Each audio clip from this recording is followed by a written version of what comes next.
So, in 2012, this film was released, The Hunger Games, this movie adaptation of the book based by Susie Collins, which was part of a trilogy of just this epic, proportionate, futuristic saga, whatever you want to call it. The movie itself was a big box office hit. It was critically acclaimed. It, just made a lot of people happy. And I never reviewed it.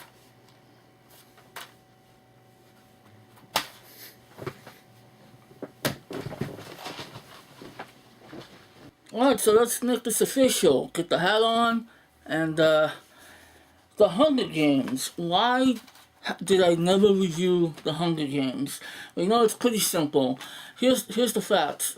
When this movie came out, everybody and their mother and their grandmother reviewed this movie. Just a ton of people who don't review movies reviewed this movie. That one blonde chick with the fake tits, and she's a born again Christian. She made a famous video about how masturbation is evil. She reviewed this movie. So I'm like, what? YouTube does not need another review of the Hunger Games film. So I just kind of dropped it. And then, I said, okay, maybe I'll review it when the Blu-ray comes out. Out came the Blu-ray, still didn't do it. And you know what? In some ways, I'm grateful that I never reviewed it, that I'm reviewing it now with Catching Fire out in theaters already. I didn't really know what to think of the movie when I saw it. I did read the book before I saw the movie. Yay, gold star for me, I'm a reader. But when I saw the film, I was just making too many comparisons, and that's something I didn't want to do.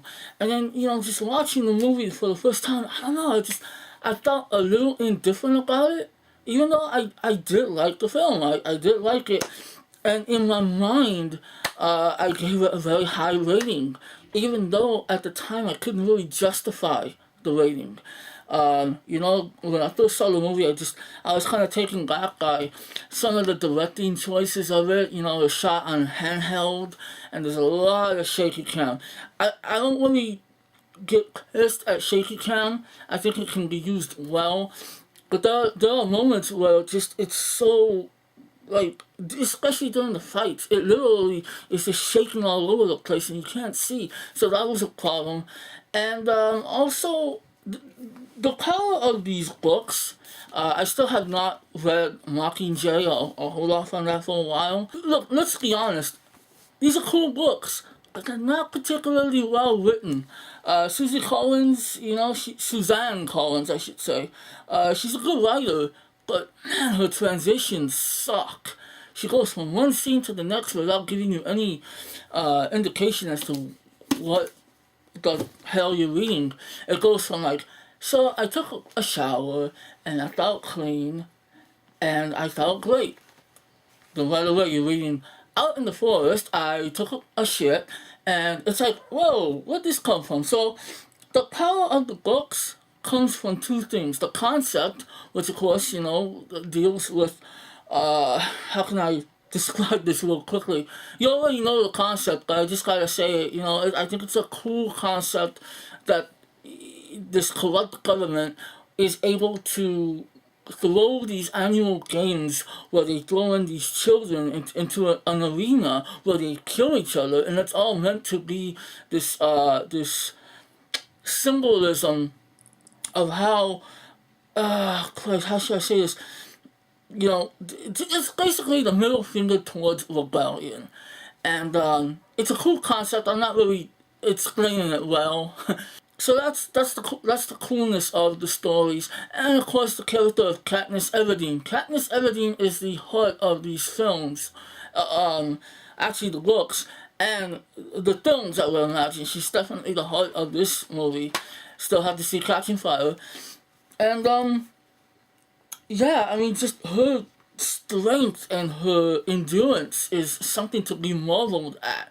And even though this is a fictional character, I'm rooting for this character. I sympathize with this character, and I want this character to make a difference. So I'm rambling. I'm sorry. I mean, this is why I never reviewed this movie. Also, because there's just so many thoughts that go on in my head. Another thing I didn't really like when I saw the movie at first was just, and they explain it in pretty good detail on how the people at the Capitol are so like outlandish and elaborate with these colors and makeup. They look ridiculous, and usually that kind of stuff is off-putting to me. I can't really stand. I'm a simple guy. I like just normal colors. Decent looking people. I don't look particularly decent. I need to shave. And again, I still wouldn't look particularly decent. But that kind of stuff was off-putting for me when I saw it. When I read the book, I'm like, oh no, I'm gonna hate this part. And sure enough, when I saw the movie for the first time, I couldn't really stand looking at half these people. You got Elizabeth Banks, which this movie's greatest special effect is making Elizabeth Banks look ugly. So it was just very off-putting for me. But then, seeing it for the second time and now the third time, I saw it today. I understand. I understand the significance. I understand that these people are rich and spoiled. It's a kind of like social commentary where some people just don't know what to do with their money and their wealth. And of course, it's symbolism. It's meant to just be. I'm not good at describing symbolism, let's be honest. But I understand what they're doing with these characters and this whole capital stuff. But just I had a lot of mixed emotions when I saw the movie for the first time, and in retrospect, I think I was right to have those thoughts, but definitely watching it for a third time, and this movie it does get better with every viewing for me. And there's still problems with the movie. There's still the issue of shaky cam.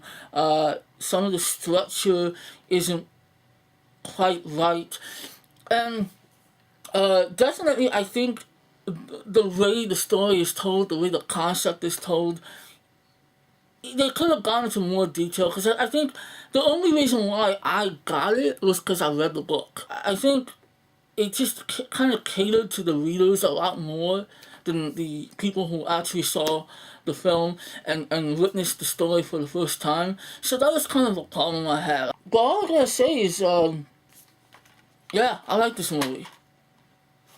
I guess that's all I should have said, huh? Why did it take me so long to do this review? All I had to do was say I like it. Okay, I'm done.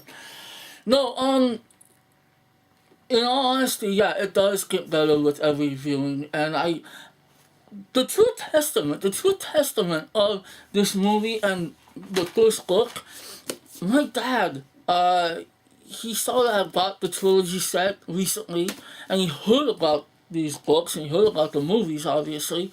So he actually read the first book. I'm thinking, Dad, you're not gonna, like, my dad he reads the Game of Thrones books, not Game of Thrones, the Fire and Ice series, goddammit, what the Game of Thrones books, whatever.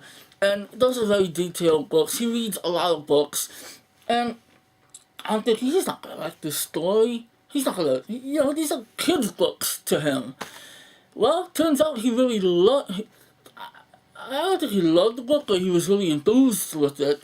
And then we saw the movie together, Hunger Games, and he loved it. He's really taken by it, and it really showed me the power of this movie, the fact and the power of Katniss and the actress, the wonderful actress that plays her. Oh God, Jennifer Lawrence. Who, God, she's just so brilliant. And to me, I knew off the bat that that's what was going to make these movies great, was her performance. Because she's terrific in this movie. Everyone does a great job in The Hunger Games, but she's the heart of the movie, man, let's be honest. Some of the ways it's filmed, it's a bit off, but this definitely feels like the first film of a series. Not every first film of a series is really truly great. They get better as the installments go on. And I do believe that this is just the setup. What follows will be amazing. I know that I really liked Catching Fire, the book, and I hear that the movie is terrific. It's an improvement. So it's great knowing these things now, and it kind of puts a lot of puts a lot into perspective with this movie, because I did feel indifferent towards it, even though I liked it. But now knowing that there's more coming, it's gonna advance. It makes me really like this movie a lot more. Um, when I first saw it, I would have given it 4 out of 5, because even though I didn't truly feel like it deserved the 4 out of 5 at the time, something just told me give it that 4 out of 5, because with time that 4 out of 5 is gonna be justified. And sure enough, the second time I saw it, it was justified. Now the third time that I saw it, it's more than justified. I'm definitely gonna still give it a 4 out of 5. I don't think it deserves any more than that. But I really do enjoy this film. I am incredibly psyched to see Catching Fire. Alright, you got the Battle Royale comparisons, you got, what's that other, there's another film or series it can be compared to, whatever. It's not Battle Royale. Yeah, the concept of kids killing kids is there, but, it's so much different than that. Either way, it's portrayed well. It's done well in the Hunger Games. Team Gale. Hey, I'm going Team Gale, because he's just cool, man. You can tell that guy is genuine. He truly cares for Katniss. Peter's fine. He's cool and all. Josh Hutcherson